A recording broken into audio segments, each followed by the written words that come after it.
Good afternoon, traders. Russell Sandiford here for your weekly market outlook for easyMarkets. Well, just to tie off last week, what a wild Friday we saw. Literally, the US dollar crunched like it hasn't been crunched lower in a long time. We saw gold absolutely off to the races, taking out new highs before settling back as everything did. But one of the biggest movers, of course, was dollar yen. Dollar yen's always a marvelous pair to look at, depending on what side of the theme we are for the US dollar sentiment. What does that mean in English? It means when there's a risk-off tone, dollar yen goes much lower very quickly. That's what we saw on Friday, but not so much a risk-off theme. There were some rumblings from North Korea that they may have been looking to fire off more missiles over this weekend for their Foundation Day anniversary. But it was more a US dollar sell-off across the board. So what we saw again was a massive move down in dollar yen. A lot of our clients were very happy as we helped them with that trade idea. But we also saw every other major pair, particularly the Kiwi and the Aussie, rally up very sharply as well. The Kiwi threw 73 and the Aussie got as high as 81.30 on Friday as the US dollar fell out of bed.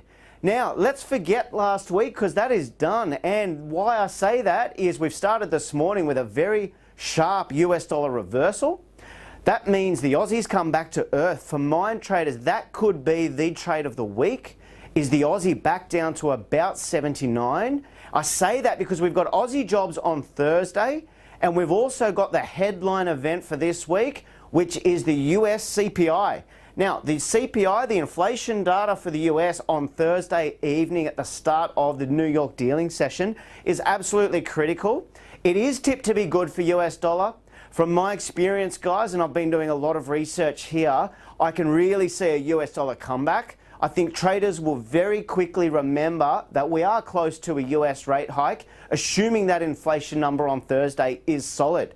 Now, before we get to Thursday, there is inflation for the UK tomorrow, leading into the Bank of England and the Swissy interest rates on Thursday.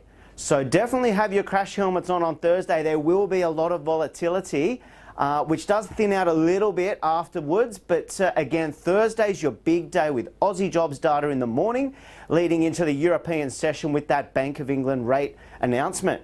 Now, that's another opportunity. I can see the Bank of England perhaps sitting on their hands, and unless they're hawkish in their tone, the bottom line for mine as well is that the cable, the sterling against the US dollar, could be another pair that might find its way back to 130 as the US dollar finds friends again and finds bids higher once again. Now, this week on Wednesday, we also have a live trading webinar, so get involved if you want to see more of our trading ideas in action. But as always, have a great trading week and sing out if you need a hand here at easyMarkets.